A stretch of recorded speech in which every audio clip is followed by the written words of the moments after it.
Alright guys, so you're about to have a tournament and trying to pick which paintball you should have. If you're playing at a national event, you got, I don't know, what, maybe 4 or 5 different vendors, and that's just a brand.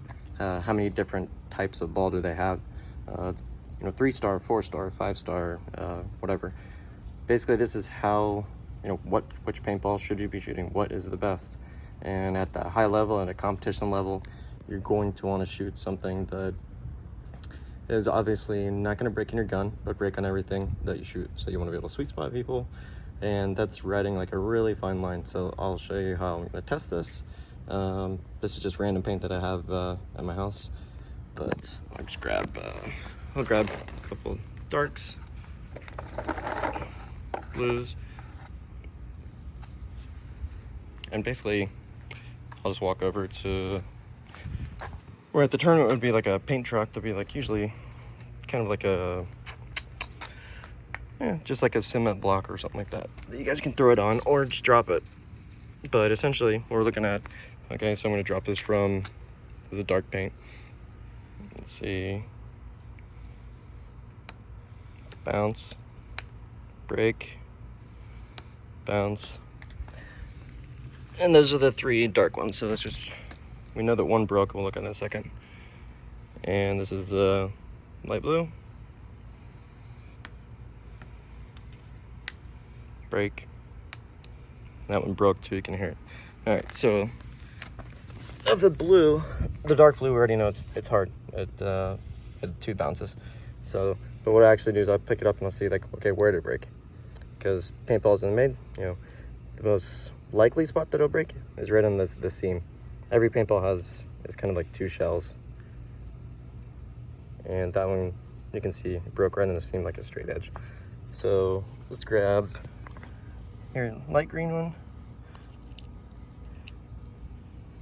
And that one kind of broke on the shell too, but it broke much easier and kind of like flowered out. And that's what I'm looking for.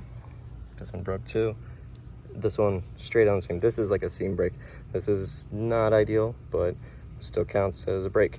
But this is the type of thing where you might shoot somebody and it just kind of doesn't leave a mark, but breaks off them essentially and just kind of sprays off.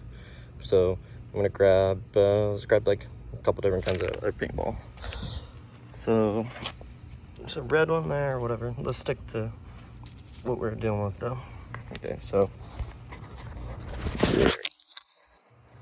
All right, so the purple we already, normally I'll throw a lot more, or I essentially try to just drop it from like my head height. That way it's the same consistency, rather than I see people testing and they just slam it.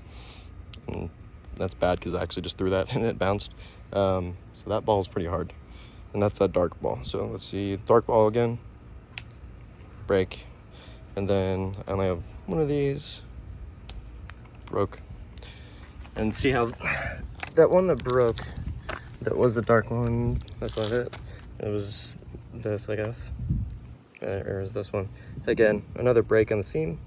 Not ideal, and we had a pretty hard bounce. I actually was throwing it, or through the first one. But all the other ones I've been just dropping from like my head height, just to keep it consistent, same exact experiment. But again, that's this light ball. This one flowering out like that is ideal.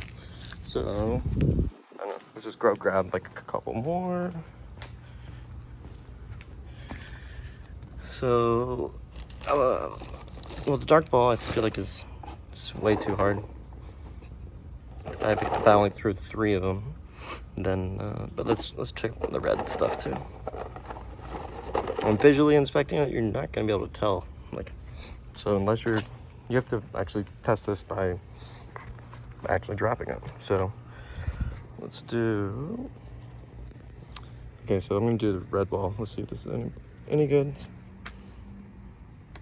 Bounce, bounce, and again I'm just dropping this because I'm trying to keep the velocity the same, because I can't throw exactly the same speed. If you got that kind of arm strength or that kind of arm control, then sure, go for it. Bounced, and all I have left is the ball that I was kind of leaning towards anyways. But let's drop this.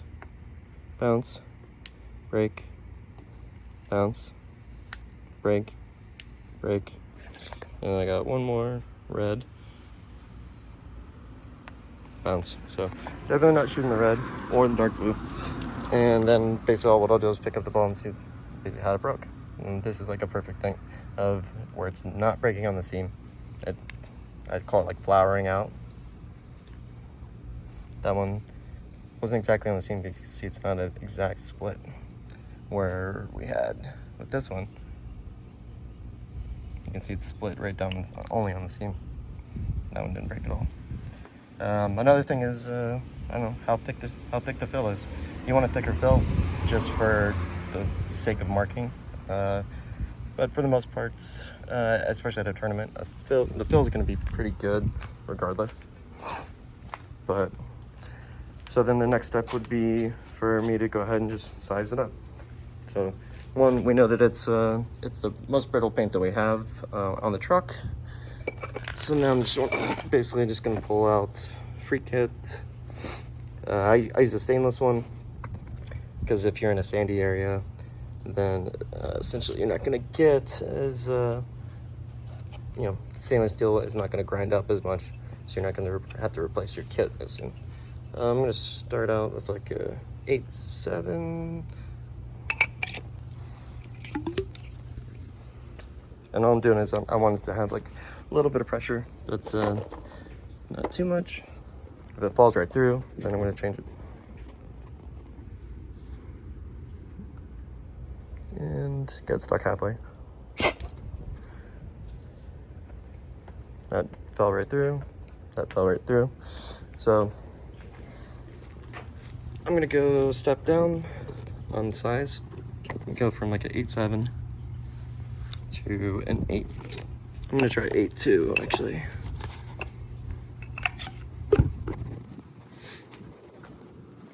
What I'm looking for is like the best way to say it is like a blow dart effect.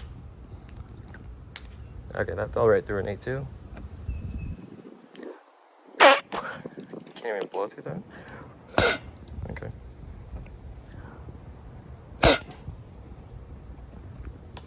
Fell right through. So this is a small ball, and I actually accidentally just put one of those blue ones in. Yeah, which I can't even get out. The blue ball is just rough. But yeah, anyways, that's what you want to do. Basically have enough pressure to where you can have like a blow dart effect where it's fitting into the barrel each time, and do it, if you're just picking your paint right away. You want to take a bag of 500 or so. You don't need all the 500, but you want to do at least like 100 or so. Just kind of toss them. So that one bounced once and then broke. I feel like this is a pretty good ball. And see this, you can see the seam right here, but see where it broke? And that's what you want. I want to see like a butterfly effect, or a butterfly kind of out. I'll say that this shell is definitely a little bit watery, which is not ideal for like the marking. But yeah, and the red stuff is just hard. So harder paint, or paint that's bouncy, it's pretty hard to fix. If all the paint's really brittle, we can basically lay it. We'll basically take all the bags out, especially if it's like most tournaments are sunny, or hopefully it's sunny, like we're about to go to Dallas. So if we get there and where the paints were it's like, man, this is crazy brittle, but we can get some of it out of our guns. Some guys are breaking out of their guns. Then some of us will pull out some of the bags and literally just lay them flat out and let the sun literally bake them. So we'll bake the paint. But yeah, of all this, the next step would be sizing the paint, and then once I got it sized right, then I'd actually shoot it to see if it actually is shooting straight. You can kind of tell if it's not exactly a straight ball if your sizing on the bore is not exactly right. But still something that everybody should test out, because the last thing you want to do is start out a game and find out that whatever, it doesn't shoot straight at all. It's breaking in some people's guns, not everybody's guns. That's normally if it's breaking in just some people's guns, but not others, then it becomes like a bore issue. Some people might need to go up a little bore size more, which is literally you're talking about going from a 0.682 to a 0.684, and that solve their issues. But you can hear guns like people that have like a too big of a bore with a small ball.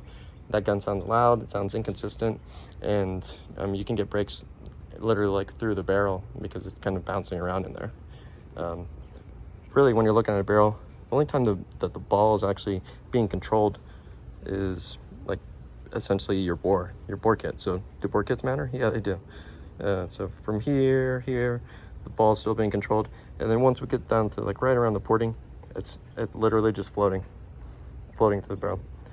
And then the porting is basically expanding the gases behind it, keeping it kind of like even flow behind it.